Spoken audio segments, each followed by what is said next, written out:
Sanchita Das in conversation with two very special people discussing the future of storytelling. We've spoken about how this pandemic is shifting societies. We've spoken about how technology is bringing up changes, and all of these are going to lead to new stories. Let's see what Sanchita Das has in store. Thank you, Sriram. That was a great chat. Moving on to our next panel, we are going to talk about the future of one of the world's oldest crafts, storytelling. And to talk more about it, we have two phenomenal storytellers with us. We have actor, producer, entrepreneur, and our very own Bhallala Deva from Bahubali, Rana Daggubati. And we also have with us the man who helps millions of storytellers achieve their dreams, Alan Lau, founder and CEO of Wattpad. Gentlemen, thank you so much for joining us here today at Business Insider Global Trends Festival 2020. Let's dive right into the topic. Technological advancements have completely changed the way we absorb or tell stories today. Rana, you come from a family which has a legacy in the world of films. But from where we stand today, what do you think is the future? Like, do you see more frugal innovations happening in the world of films? See, one is Indian cinema is about 100 years old now. And I think from the time where we had silent cinema to the era of doing complete AI and using tools in the rest of the world is been a pretty good advancement in that sense, is what I'd say. And India has built something which is that, unlike different parts of the world where there is a Hollywood or a center to making cinema, here we have multiple centers that create movies. You have Bombay as an industry, you have Hyderabad, you have Chennai, you have each language kind of depicts a big industry like that. And technology has kind of furthered our way of telling large spectacle based stories. And India as a culture, as an ethos, we come from epics of Ramayans, the Mahabharats, and everything that we tell in Amar Chitra Kathas as little tales, right? It comes with scale. And I think technology today in the craft of making has completely evolved 100% and it's evolving very, very fast with many innovative filmmakers kind of pushing the boundaries. But talking about technology, Alan, you at Wattpad use artificial intelligence and machine learning to empower content creators as well as enhance the user's experience. Some of Wattpad's stories have gone on to become films, novels, and TV shows. Tell us a little bit more how you're scaling up innovation further at Wattpad. Yeah, I guess let me perhaps just step back. Wattpad started just over a decade ago when the broadband internet, when mobile internet, when smartphone, and a few other foundational technology all came together. The confluence of these 4 or 5 foundational technologies created a very, very interesting environment.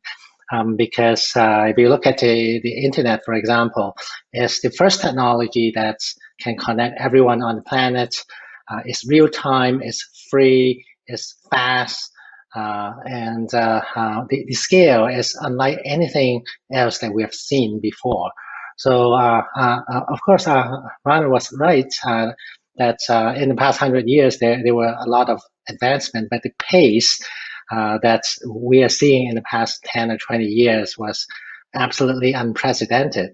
And one thing that's very, very interesting about all the foundational technologies that I talk about is it allows us us means not just me, but everyone on the internet to create and consume a lot of stories, a lot of data around the stories, including the comments, including the connections, including the feedback.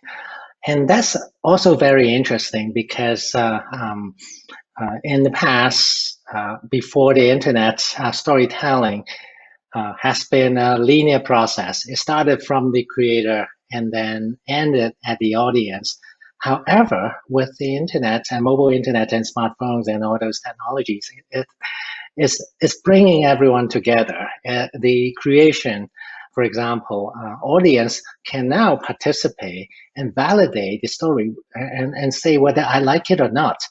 And that fundamentally changed the not just the consumption, but also the creation process for movie, for TV shows, and many other forms of storytelling. Yeah, but Rana, what would you add to that? Like, how do you feel platforms like Wattpad have really led to a democratization of content today? So one is in the last 10, like it's been, as an actor, it's been about 10 years in the movies, and I think as an industry I've been around for about 15 years now. So in these 15 years, right, in the first 5 7 years in the movies when I was it was very hard to find stories or storytellers, because there was very little connection, because the industries were kind of moving cities, they were just being built, they were getting a status of an industry by themselves in the different states they were in. I think that was the time period there, and cinema or the entertainment medium wasn't chosen as a career path. And I remember a long time there was a part of a studio that was built, our studio that was built on most people that said, "Here you go, my son's not doing anything or my daughter is not doing anything. Why don't you figure out a job in the movies?" So that was actually where it was. And today, to just see that filmmakers or storytellers are everywhere, and the internet just connected that. And I think companies like Wattpad stand in that forefront in building and bringing all of these people together. So I think one is, it's a I think this is the way of the world, right? And I just hope Wattpad gets in multiple languages. We're able to read Telugu scripts, Tamil scripts, and everything else in Wattpad very soon. And I guess everybody will be starting to use it. But Alan, your two thoughts on the democratization of content today? Yeah, I think one thing that we do really well, and like some of the other internet platforms, is we remove the friction between creation and also consumption. From the creation side, anyone on Wattpad, they can just write, press a button, and then boom, the story is available to our 90 million monthly users. And at the same time, on the audience side, 90% of our users are consuming the content on mobile. It's a device that is connected all the time, 7/24, and it is with everyone all the time. So unlike in the past 10 years or 20 years ago, when you want to consume, when you want to read, you have to be reading a book, you have to watch a movie on the television or on the big screen. It's more confined. There's a lot of friction to prevent people from both creating and consuming. But with platforms like Wattpad, is pressing a button, just pull out your device, and then you not only you can create, not only you can consume, but you can also connect the creators and the consumer all at once. Yeah, but talking about all these advancements and like the period of turmoil that we are in today, Rana, if I can ask you, like, as an actor and a producer, do you have conflicting thoughts about OTT releases? No, not at all in that direction. See, I think one is that I think they're two very different platforms, and I think we're still early as an industry, but we'll get to that maturity very fast in terms of what cinema is.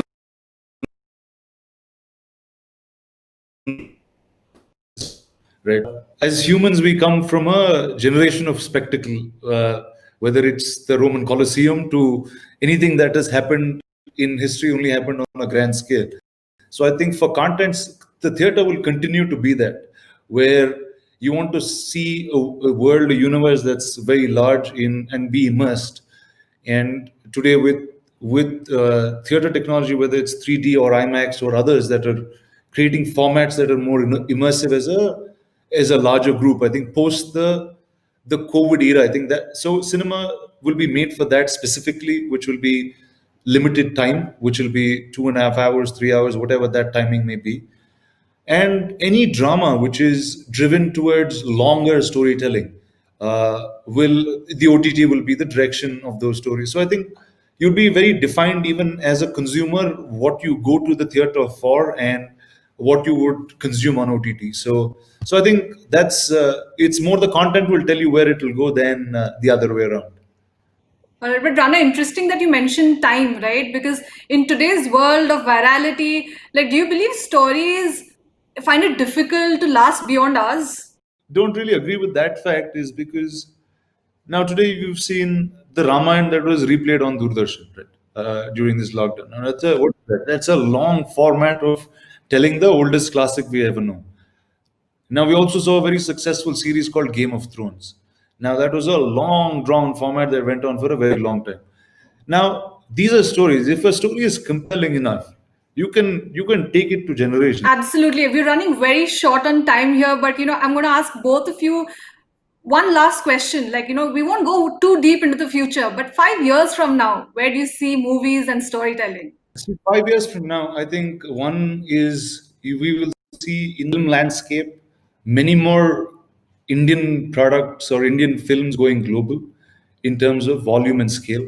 You will see many more Bahubali such films that will emerge from different parts of India and will capture India as a single audience and show scale. I think in regional spaces, the OTT will give rise to a new voice and a new bunch of filmmakers.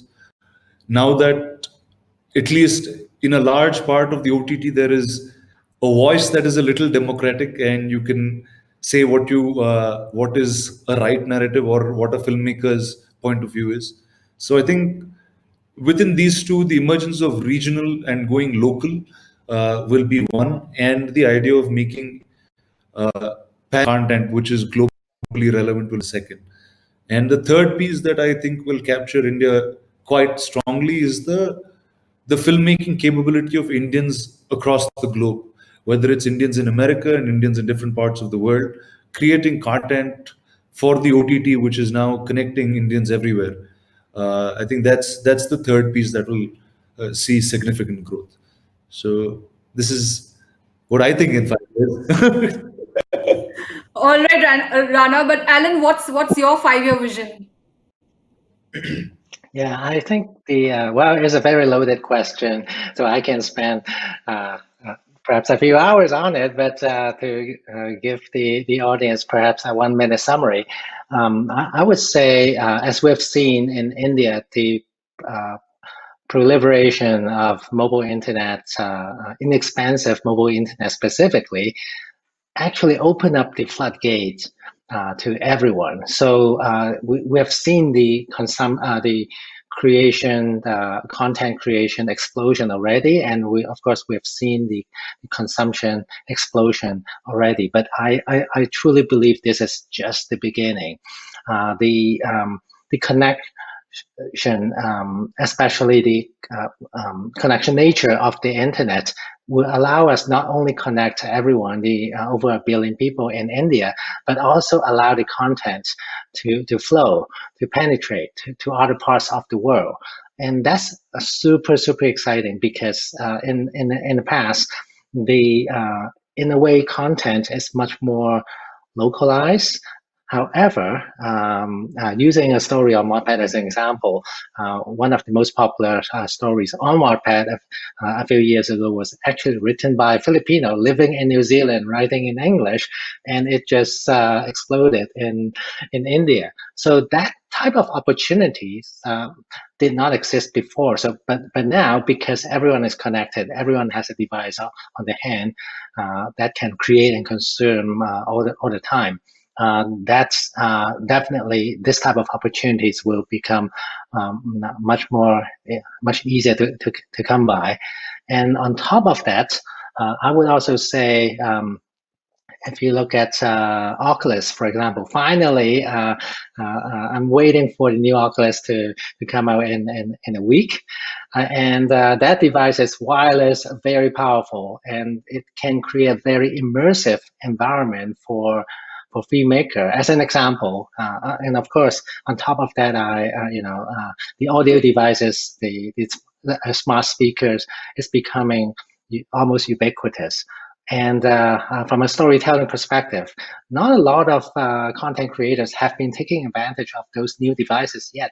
So the combination of the proliferation of the mobile internet or the internet that allows creators and consumers any new devices, any new connections, the confluence of all those, we are just looking at the tip of the iceberg right now.